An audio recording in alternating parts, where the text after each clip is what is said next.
मोटू समोसे पकोड़े वाला। मोटू की एक दुकान थी जिसमें मोटू समोसे पकोड़े बेचा करता था। मोटू की दुकान बहुत चलती थी। उसकी वजह ये थी कि मोटू के हाथ में जायका बहुत था।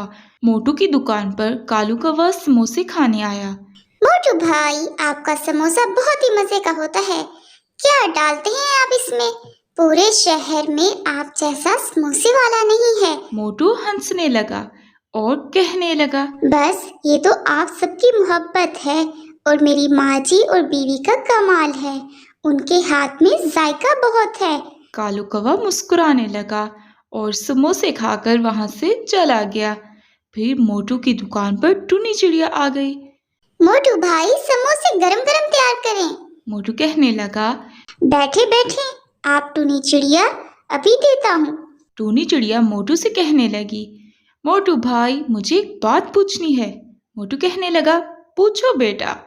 मोटू भाई, आपकी दुकान समोसे पकोड़े की है, लेकिन नाम आपने मोटू रखा है।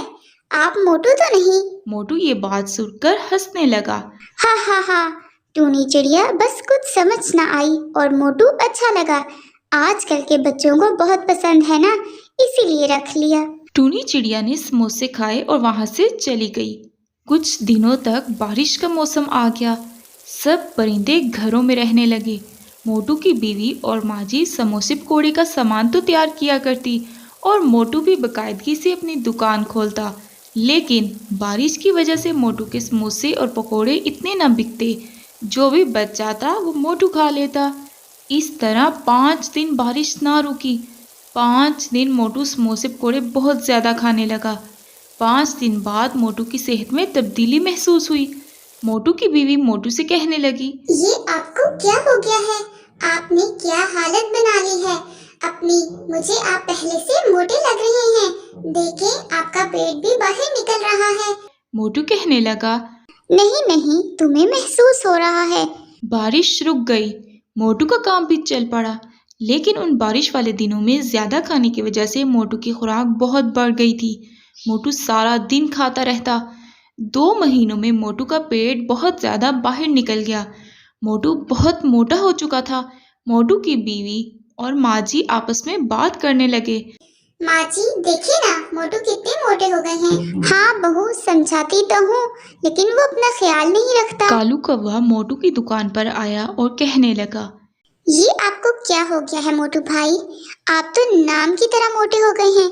बस कालू, बहुत ज्यादा खाने की वजह से ये हालत हो गई है। नहीं मोटू भाई, आप अपना ख्याल रखें, यह आपकी सेहत के लिए बहुत नुकसानदेह है। फिर मोटू शाम को घर जाने लगा। लेकिन मोटू का चलना बहुत दुश्वार हो गया था। फिर मोटू ने सोचा, सच में मुझे ख्याल रखना चाहिए। मुझे अब वर्जिश करनी चाहिए और अपनी खुराक को कम कर देना चाहिए। मोटू ने ऐसा ही किया। मोटू ने अपनी दुकान के ही बाहर थोड़ी सी जगह पर वर्जिश शुरू की। मोटू रोजाना वर्जिश करता। 6 माह बाद मोटू बिल्कुल पहले जैसा हो गया था। मोटू ने सबको यही नसीहत की, हमें अपना ख्याल रखना चाहिए और हमें खुराक अच्छी और कम खानी चाहिए। आप सब जानते हैं, मोटा होने में मुझे 2 महीने लगे थे और मुझे वापस दोबारा से स्मार्ट होने में 6 माह लगे हैं। मोटा होना बहुत आसान है, लेकिन मोटे इंसान की जिंदगी बहुत मुश्किल है। वो ना कोई काम कर सकता है और ना ही चल सकता है। चलना दुश्वार हो जाता है। फिर सब परिंदों को मोटू की ये बात बहुत अच्छी लगी। और अगर आपको भी मोटू की ये नसीहत अच्छी लगी है तो इस चैनल को सब्सक्राइब करें, वीडियो को लाइक करें और अपने फ्रेंड्स के साथ शेयर करें।